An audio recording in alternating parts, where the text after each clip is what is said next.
Vandaag ging tijdens het wijkontbijt in Keint-Terhart de film Keint the Movie in première. Een film die gemaakt is door leerlingen van basisschool Markeint in samenwerking met Special Event Productions en Erik Media Producties. De hoofdrolspelers waren vanochtend eregast tijdens het ontbijt dat bezocht werd door zo'n 80 bewoners uit de wijk Keint. De film kwam tot stand tijdens de naschoolse activiteiten op Markeint.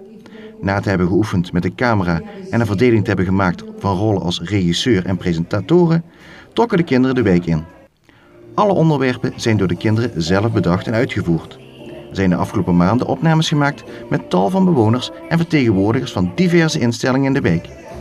Ook werden activiteiten ondernomen zoals deelname aan de wijkwandeling en cupcakes bakken met bewoners van zorgcentrum Zuiderborg. Cupcakes bakken met de kinderen die de ingrediënten hebben gegeven aan de oudere mensen. En de vrolijke film werd vanochtend voor een select gezelschap voor het eerst vertoond en mocht rekenen op applaus van de aanwezigen.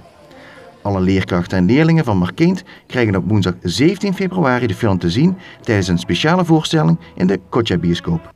En daarna is de film voor het grote publiek te zien op internet.